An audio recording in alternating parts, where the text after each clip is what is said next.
Good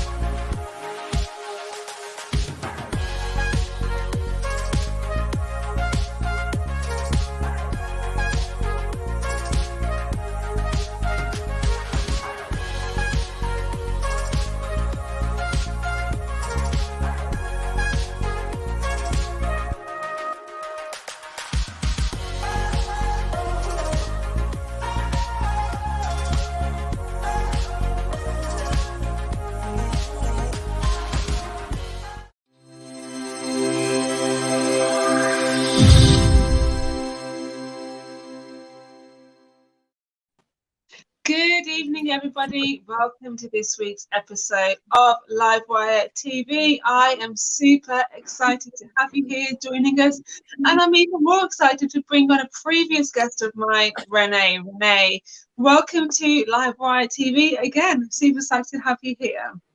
For those of you who are new here, first of all, welcome. Congratulations on making the decision to join us today.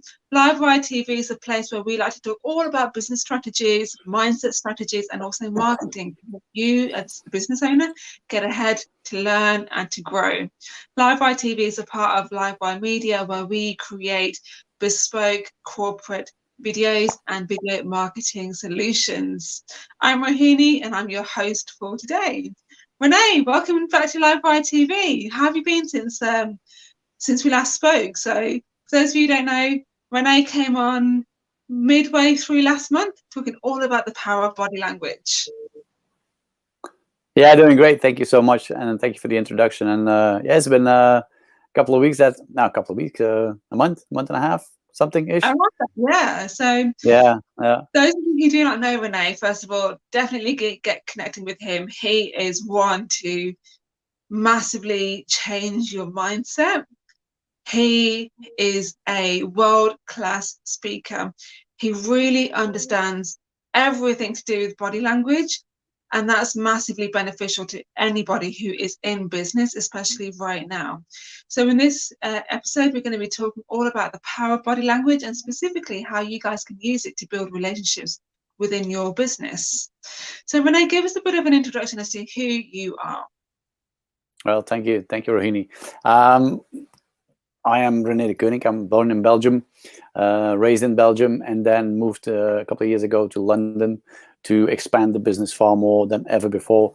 I've been traveling around the world. I've been doing this for the last 25 years.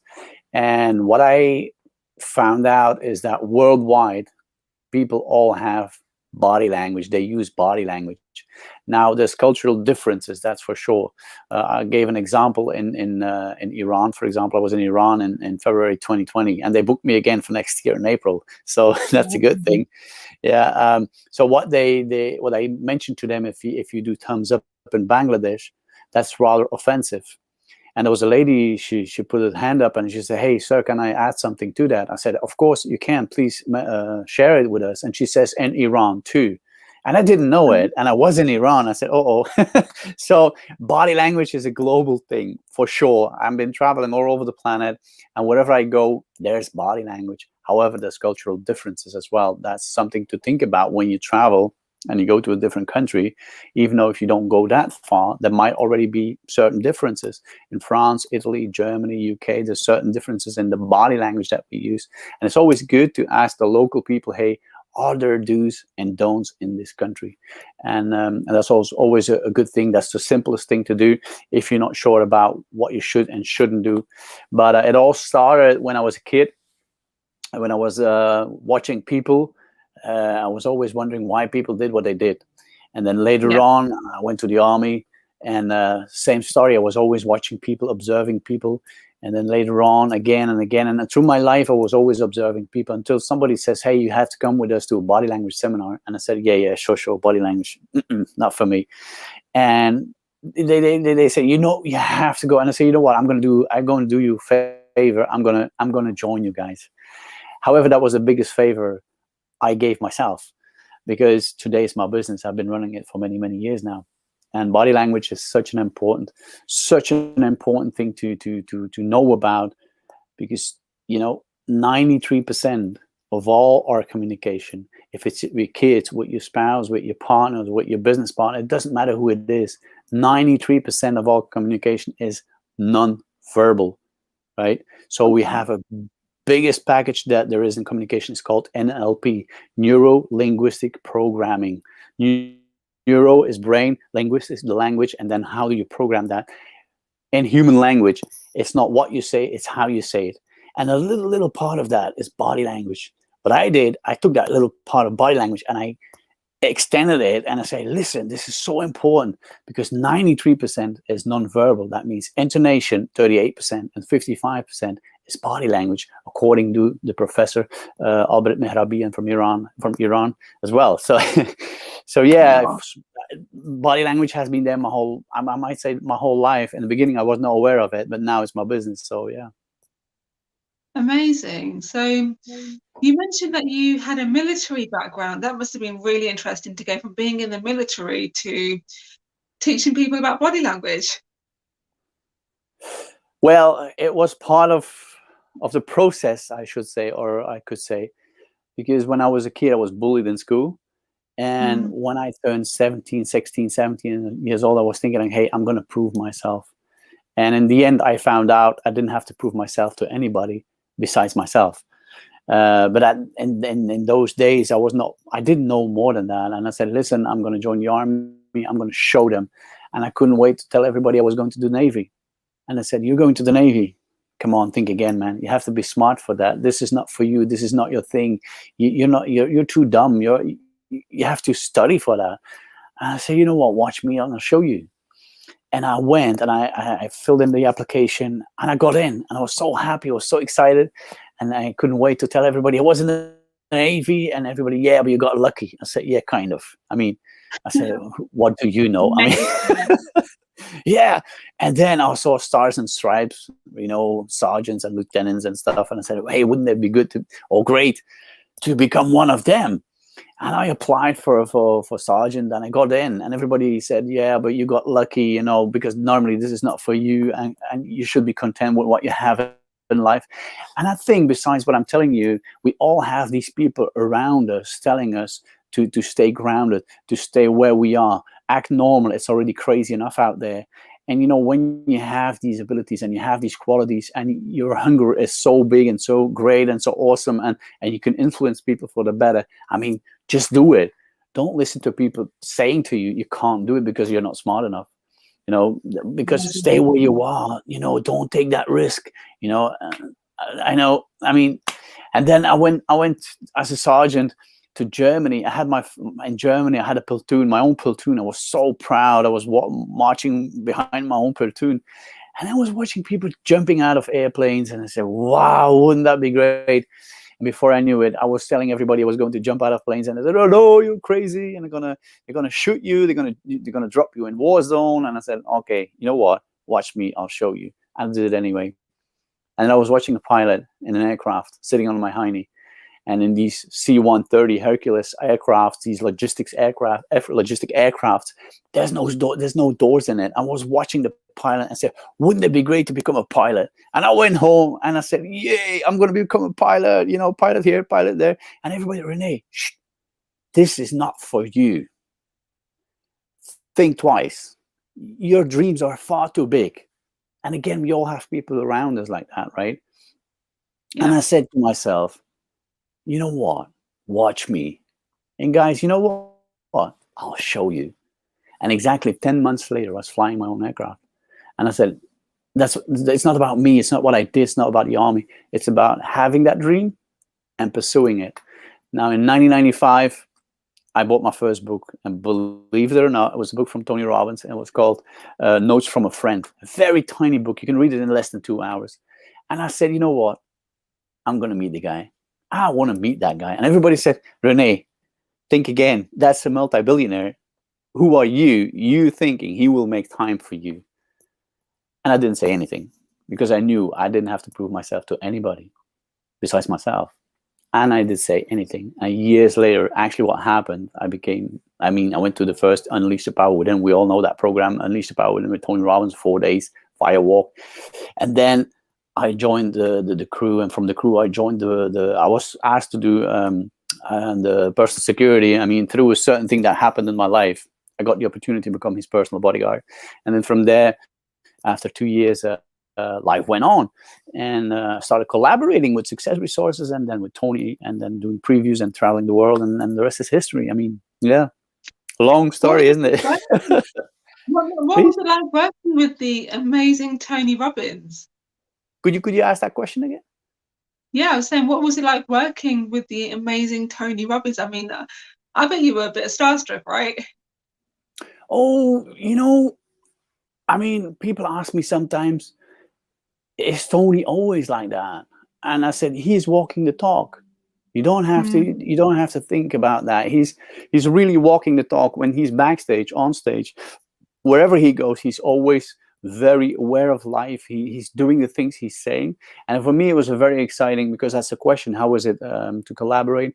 I mean, I didn't speak too much to the man, and we didn't see him that much. But the moments when he was there, that was quality, 1,000,000% quality.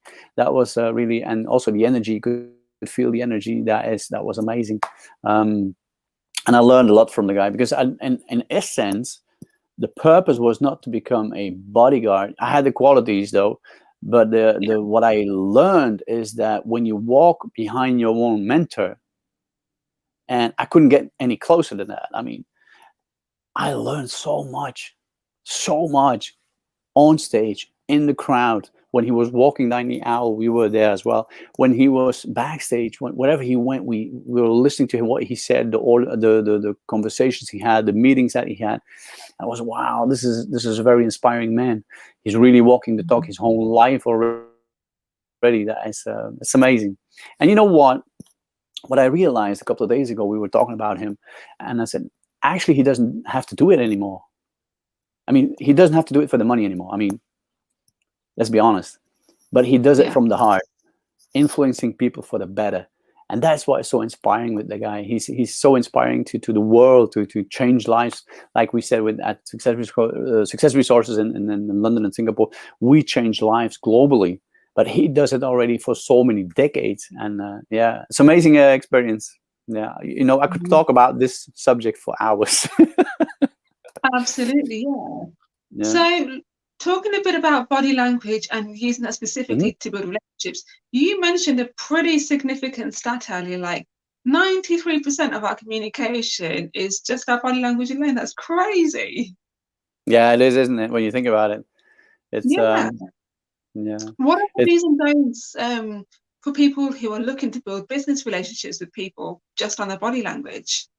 Yeah, well, I had a conversation a couple of days ago with a person, and it all starts in the brain, the neuroscience, what happens up here, right? And I can compare that, for example, with a Formula One pilot. If you have Lewis Hamilton or whoever, the first thing they learn is how does the engine work? What is the aerodynamics from the car? How does that work? When I turn the steering wheel, what does the car do in that corner or in that thing? And they learn and they study and they learn and they study. The other example I can give you is that Cavalia, that is a kind of circus with horses, right? And Frédéric Pignon is the one who is running the whole thing. And he used to walk and run aside the horses for 5 years. And his dad said, you're not going to get on the horse. First of all, think like the horse, walk like the horse, and then when all of that is going well, you might then get on the horse. And it's the same in Formula One pilots. They have to study the car, and then they get into the car. And it's the same in body language. You have to learn first what's going on here in the brain before you can read the signs. Because if you read the signs and you know what's going up here, it all makes sense. Yeah. So how can somebody learn to do that for themselves then? Because most people, they don't know how to tap intuitively within themselves. So what would be your tips for those people? First thing is to define who you are. If I ask people, hey, who are you? They might answer me, yeah, I'm a lawyer, or I'm a public speaker, or I'm a lorry driver, or I am a. And that's not the question. The question is, who are you as a person? Are you a team player or a solo player? Are you active and a fast person? Are you rather slow, easygoing, right? Are you emotional or rational? Who are you? And once you find out who you are, which is unique, it doesn't matter, because I have 4 different colors in that area, and it's based, in fact, on DISC, the DISC method, the DISC principle. And the red ones are the people who are emotional, who are very active and fast, who are team players, who really, they're very active. The entrepreneur, the person that goes and goes and goes and goes. Now then we have the yellow people. They're the same. They're emotional, they're team players. However, they're calm and soft. They're very social, right? Then we got the green ones. The green ones are the rational people. They're far more silent. They're introverts, right? And they are very into systems, safety, security, little boxes, right? And they're calm and soft. And then you got the blue people. The blue people are also introverts. They're very silent. They're very rational. However, they're very active and fast. The investor, the banker, the guy who's very silent. You never hear them. However, they go like an airplane. I mean, they go like.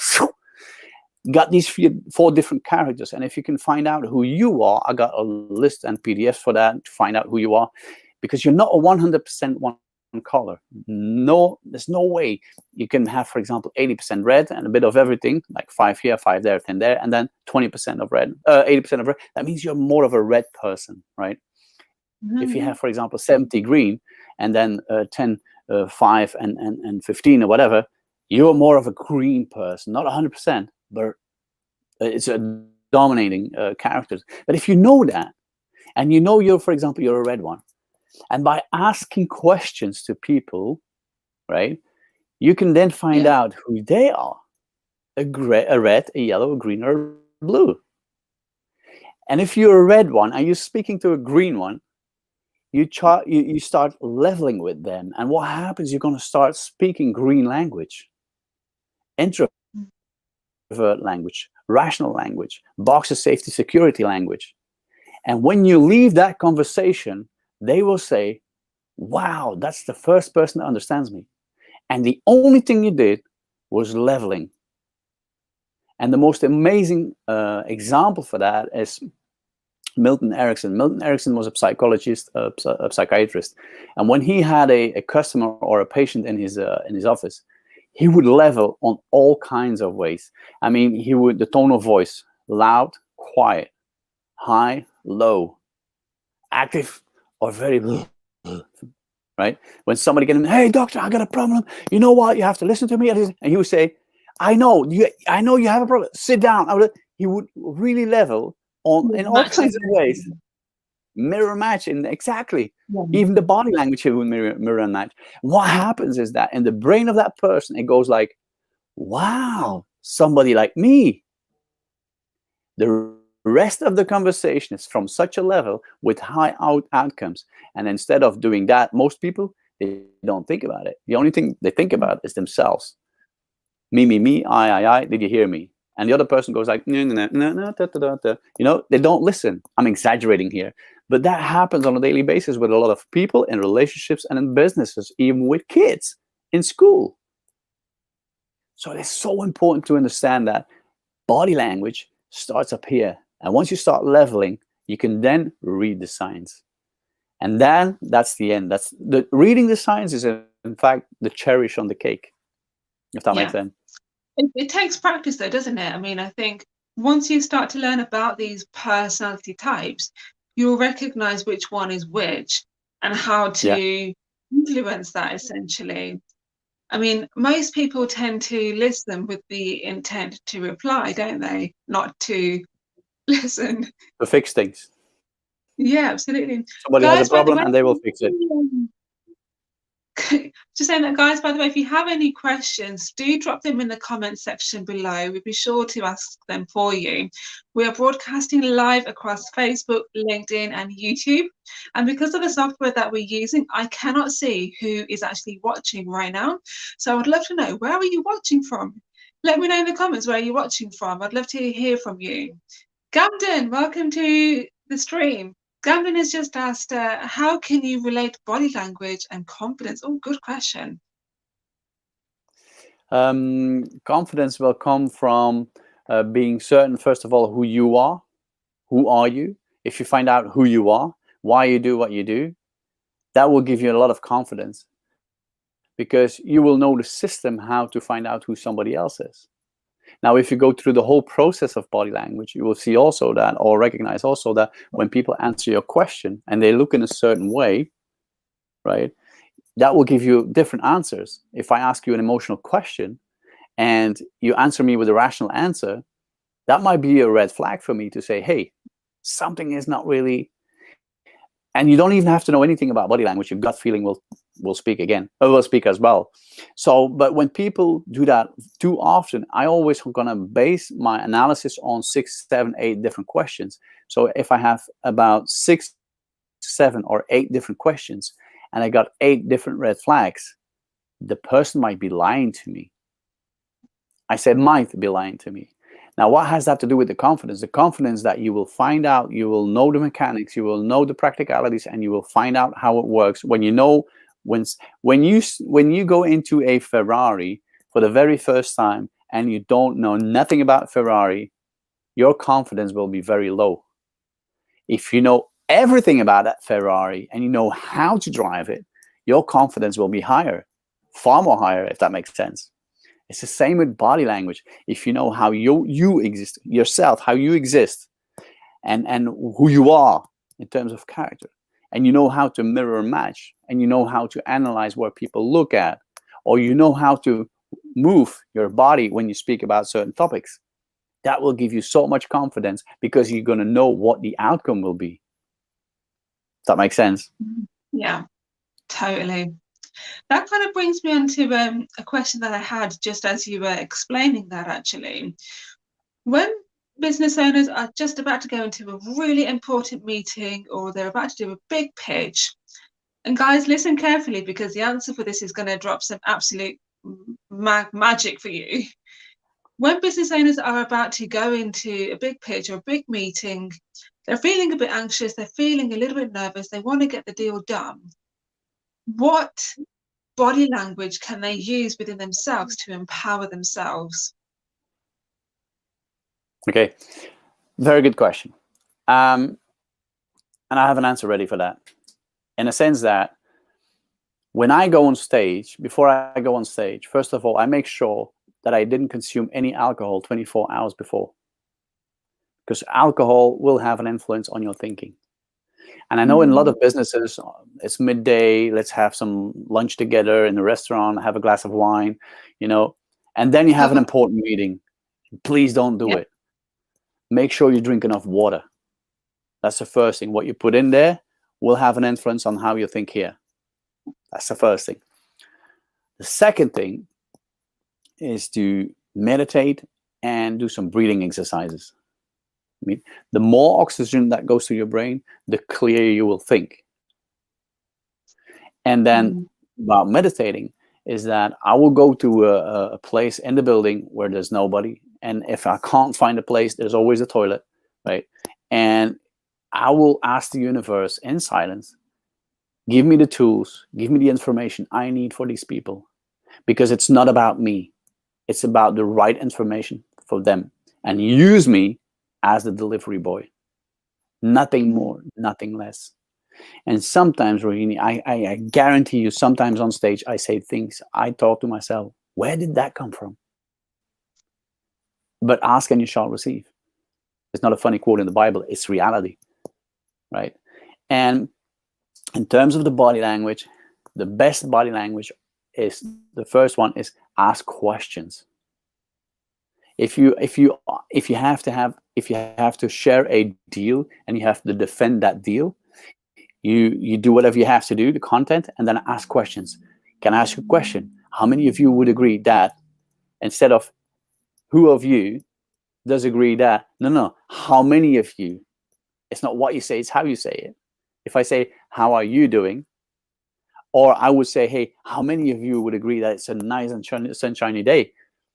Different question. How the same question but a different answer? People say, oh yeah, and everybody will answer, right? Now, what does that have to do with the person who goes into an important business deal, and what should they do with their body language? Is also think about the fact that you got a right eye and a left eye, right?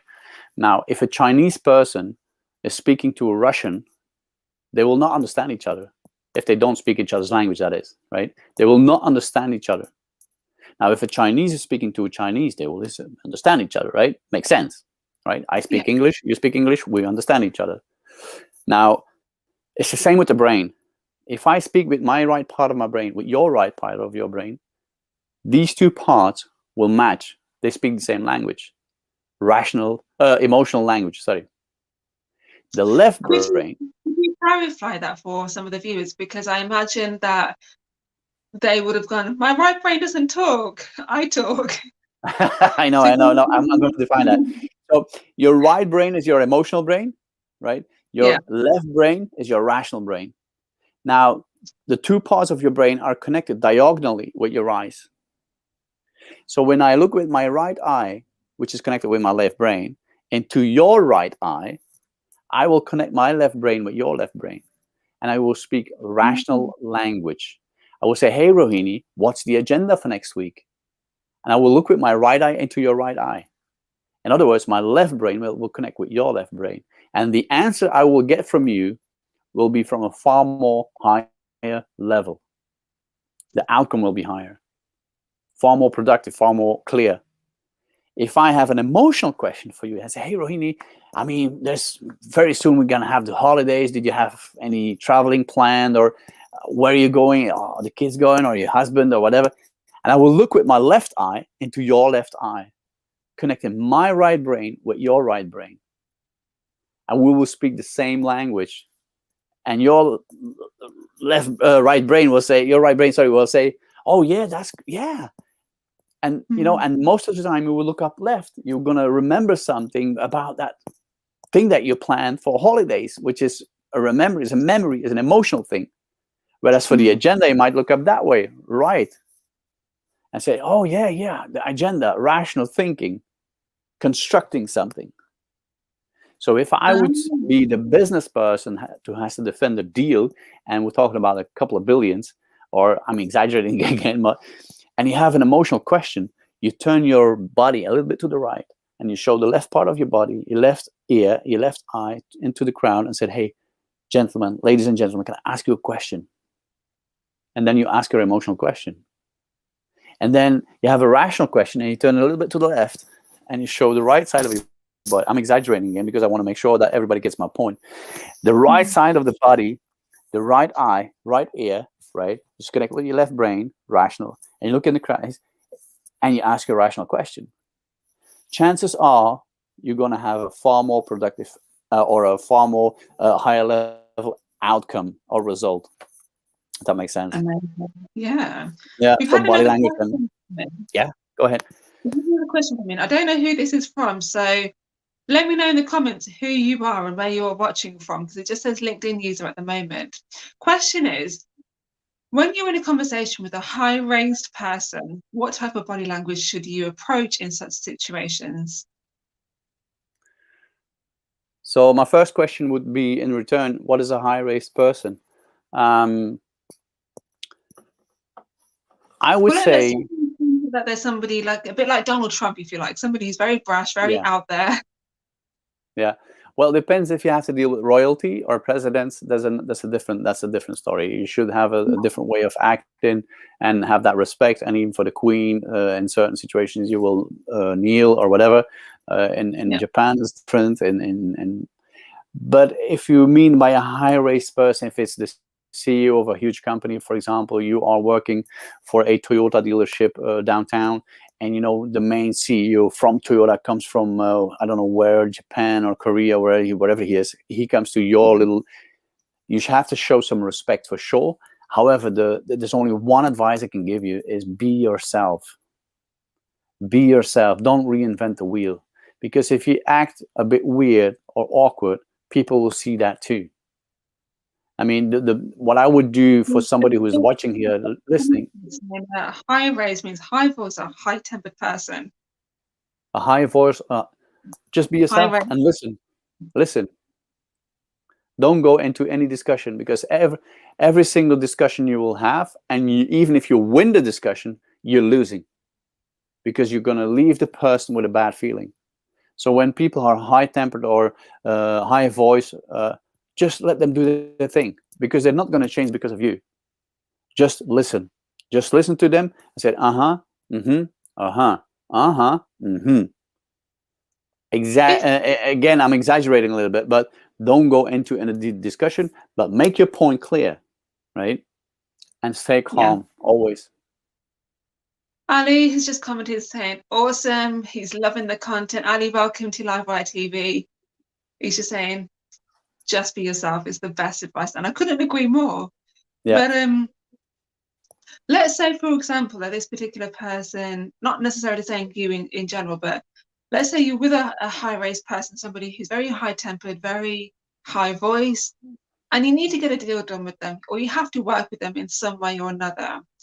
Is there a way that you can use your body language to build better rapport with that person other than being yourself?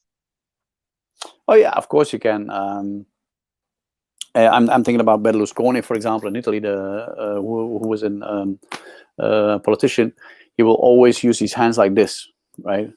And it's very aggressive, right? It's say, hey, this and that. On the other hand, if you look at Obama, for example, he would always have his hands open, right? And if you have your hands open and you don't say a word, you're already telling to that other person, hey, I'm open, I'm inviting you, I'm honest, I'm vulnerable. Hey, I want to hear what you have to say. Because if you lower your temper, if you even if that person is very nervous and very high, and you keep it low, they might mirror match you, right? What I would do, for example, if they sit like this and they are high tempered, I would sit like that too, but then mirror, right? And they will change like this. I will do the same thing, and maybe you might go like this. I will mirror match them as much as I can, in a very subtle way, by the way, that they don't find out you're mirroring them, right? And before they change their attitude or their postures or their gestures or whatever, before they change, if you change and they copy paste you in an unconscious way, because that is something that works subconsciously, in an unconscious way, they will copy paste you.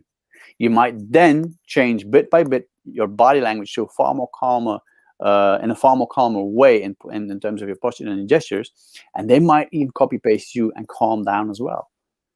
It doesn't work to have a high voice or a high tempered voice as well as you speak to somebody with a high tempered voice, because the only thing they're going to do is go even higher, and then you go high and they go high, and before you know it, you got to fight, right?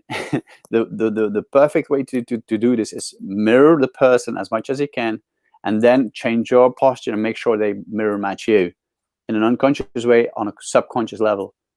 And then keep your voice low, and they might calm down as well. They might even say to you after a week or a month, hey, I love working with you. You're so calm and easy. How do you do this? Right? But you have to keep it that way. It's persistence as well, a little bit. Absolutely. I mean, mirroring is something that's massively powerful across the board when it comes to business and sales, securing more sales as well. I used to work in door-to-door sales, and one of the things that they kept hammering home was mirror your prospect, mirror the person that you're talking to, because it makes them feel subconsciously relatable. And it's the science behind it is actually really, really interesting. I mean, could you talk a bit about the science behind mirroring and using that to build relationships with people? It is, the perfect example is soap series on television. Why do these soap series on television work so well? And they go on for, I'm 55, by the way. I was a kid, and we were watching Coronation Street because my mum loved it so much. In Belgium, by the way. It was a very famous series in Belgium. Many, many years ago. I must have been 6 or 7 years old. I'm 55 now. And Coronation is still on telly. I heard it the other day. It's Coronation Street and another one. I can't remember the name from the other one, but soap series. And why do these soap series work so well? Because they mirror match society. However, they make it a little bit worse. Not too much, a little bit, right? Yeah. And then people say, yeah. And then people say, look at this. it's not too bad over here, isn't it? Look at that. It's far more worse over there.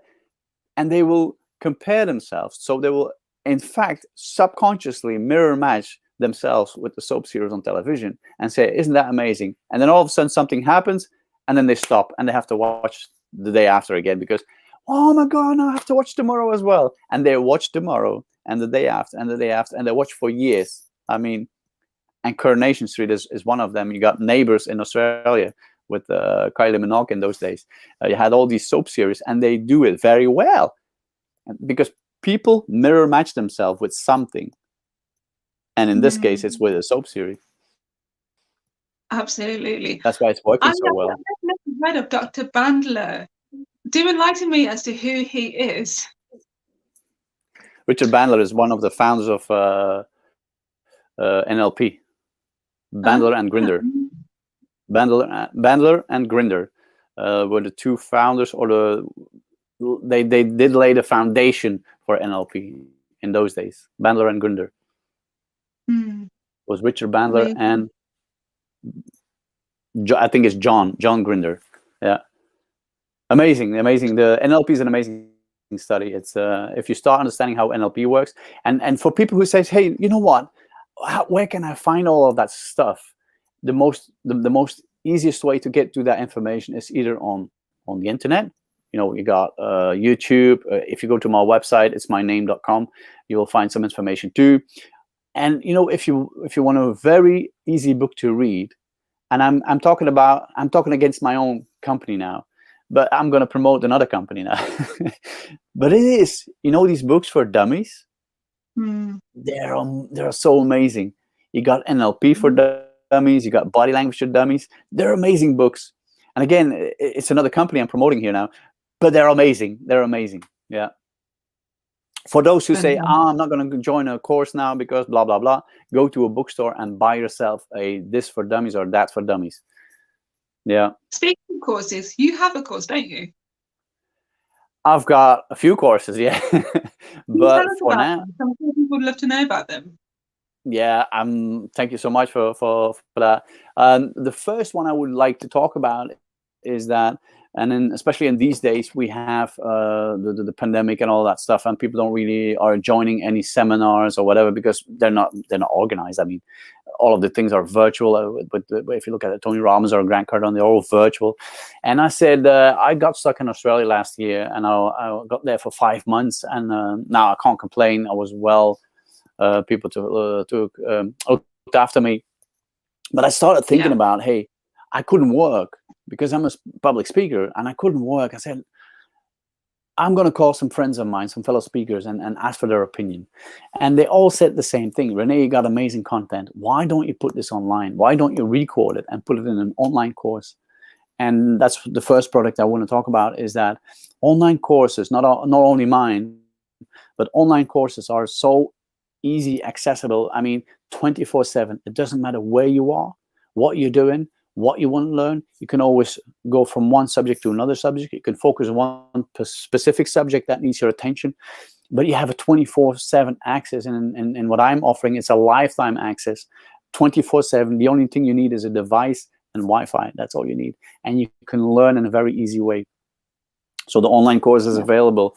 The second thing I do is for companies, that I go into companies and teach them the secrets, the knowledge, the benefits of body language. And that's something for companies, for corporate. If they say, hey, do you have anything? Yes, I have. And then I've got something special that I started at the beginning of the year. And it's 8 weeks. How you call that? It's 8 weeks, 2 hours a week. So 16 sessions in 8 weeks time, where we're going to speak in 1 hour about body language. I'll give you an exercise. The next hour, for example, I had a customer, we had an agreement to have one at 7 o'clock in the morning on Tuesday and 7 o'clock on Thursday in the morning. And then at 8 o'clock, the lady could start her day and do her business. And she already had 1 hour in the morning on Tuesday and one on Thursday. So she was really excited to get started that day, the Thursday and Tuesday. And that's what I do. It's 1 hour, an exercise. The next 2 days or 3 days later, an hour, an exercise. And then the week after, again, an hour. The week after, and then 8 weeks in a row, 16 sessions. And I do have to admit, people come out there and they say, wow, this was amazing. There was when do we have, is there anything new we can, if there's anything else we can follow? I said, yeah, sure. These are the three major things. Is an online course that I really, really, if you say, I can't move, I can't do this, I can't go there, I can't go there, go for the online course. If you're a corporate, I'm now negotiating with some big players, and they're very interested in doing the trajectory, so the journey from 8 weeks, and to involve their salespeople into that. So there's a combination of corporate and the 8 weeks. But it all depends on what you want, that's for sure. When people are interested in following something, please drop me an email, info@renedeceuninck.com, or give me a call, or whatever. Connect with me on social media as much as you can, on LinkedIn, and ask me that question. Hey, I'm doing this. This is my question. How could you meet my needs, for example? And then we'll take it from there. Guys, I would highly recommend connecting with Rene as well, because in the time that I've known him, he's massively transformed the way that I communicate. I mean, Rene, you probably don't know this, but since we last talked, and you told me that tip about when people listen with their logical brain, they're much more likely to look with their right eye. Now, when I'm on one-to-ones, I can't help but notice that I'm doing it. Yeah, but it works anyway. I mean, this is. And it's not rocket science. It's just you have to pay attention. That's all. And as you mentioned earlier, it needs practice.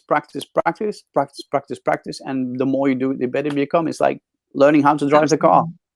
The more you practice, the better you become. I mean, it's like the story about a young kid sees a Ferrari driving by. They're 14 years old. They say, "Oh, I can do that too." In fact, they're unconscious, incompetent. And then when they turn 18, they go in that same car for the very first time.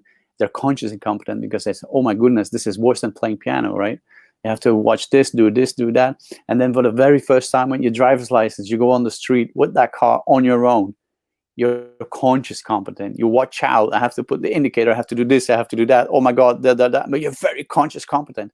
And then 30 years later, like me, it's an automated system.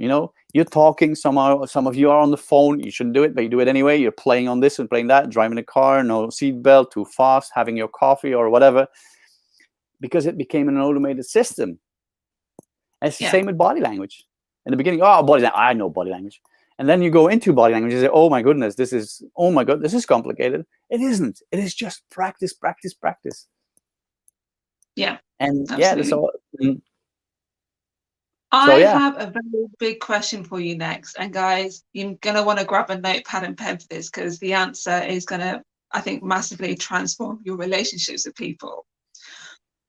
Rene, what are the telltale signs of a good conversation compared to a not so good conversation? So, for example, if I was communicating with somebody, how can I tell if they're really interested in what I'm saying, or if they're just having a daydream? By reading the signs. And what signs would those be? Okay, there's two types of signs, and with signs I mean the SIGNS signs, not the scientific, but the signs. And what I mean about that, the two types are, first of all, the micro expressions. What happens in the face here, right? The eyes, the nose, the mouth. What is it doing? We have 264,000 different micro expressions, but the 7 major ones are so important to know. It's about happiness or contempt or surprise or anger or fear, or there's 7 major micro expressions. And when you read those already, that gives you an awful lot of information. For example, you're selling a house. You're a salesperson in real estate. You want to sell a house, and all of a sudden you say, hey, this room, that.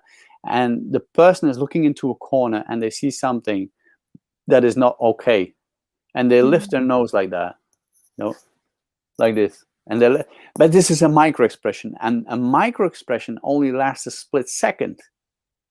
If you didn't see that as a salesperson, you're missing out, because this is something you can use in the end of your conversation when you have to take a decision, or when the person has to take a decision and sign. Because at the end of the conversation, you might say to the person, hey, is there anything else, questions, whatever, that will hold you back of buying this property? And it was, well, yeah, well, I have to think about. And I said, can I just mention one thing? Do you remember we were walking there and there was a little thing in that corner that will be repaired before you even sign? Besides that, is there anything else of buying the property? And they might say, nah, not really. And when they say that, that means that one particular thing was bothering them for signing.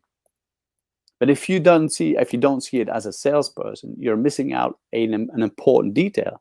Doesn't mean that without the detail, the deal might not be done, but it is important to know. So that's the micro expressions. When you notice people, they have their micro expressions and they're not really focused towards you. They're not looking in your eyes, right? If they look away, right? Very important. Now, the second part is watch their body language. And let me give you an example. If I would speak to you, my feet will be pointed towards you. And now you know it, right? And I would watch your face. I will look into your eyes. And for people who are not really at ease looking somebody in the eyes, look into the third eye. If you're looking right, left, nah, it's not my cup of tea. I have no confidence enough to do that. Look into the third eye. Because if you look in the third eye, the person will have the impression you're looking in their eyes. For those who are watching, try it back home with your partner, with your kids. Look into the third eye and ask them, which eye am I looking right now? Right? That's the first thing. The second thing, I will look into your eyes, and in the meantime, I will see or watch your feet. And why would I do that? The feet are the body parts, the further away from the brain, so they're less controllable. So your feet will tell me far more than the rest of the whole body. It is so true. So when my feet are like this, pointing towards you, that means I'm trying to make a connection with you. However, if one is pointing away, that means that's the way I want to leave the conversation, and if possible, as soon as possible. That means if you are talking to me, Rohini, or whoever is talking to me, and one of my feet is pointing away in a certain direction, you should be smart enough to say, hey, Rene, thank you so much for your time. Let's wrap it up. We all have not that much time. We have a very busy agenda. The three things I want to highlight today was 1, 2, 3. Is that clear for you? Is there anything I can add? And we're like, yeah. Wow, how do they know I'm in a hurry? You were watching their feet, watching their micro expressions, tone of voice. A combination of all of that is so much information for you to either wrap up the conversation or to continue the conversation, right? But make sure to look in the right eye, so right, left, depending on the subject. And if you're not confident enough, look into the third eye. So important. And then look at the feet. Now, the rest of the body parts as well, they will give you some signs and some information, that's for sure, but that is a 2-day training. So I don't think we have that much time for that. Rene, every time we talk, I learn so much from you, and I'm sure it's the same for the viewers as well. Thank you so much for joining us today and sharing your amazing wisdom and area of expertise as well. Do drop the links to your courses in the comment section below, and you mentioned that you have some resources for people to download to help them understand which personality type they are as well. Get that in the comment section below as well, because I know that people will be really eager to download that and check it out. But also, guys, do not underestimate the power of body language for building your business. It is massively influential. Do connect with Rene, because he will absolutely transform your life and therefore your business. Thank you so much for joining us today on Livewire TV. Do join us next week. We're going to be talking all about how you can really embrace yourself and overcome your limiting beliefs. It's going to be a really awesome conversation, and I cannot wait to see you there next Thursday, 6 p.m. Have an amazing weekend. Sending you guys lots of love, whatever you're doing. Thank you for having me.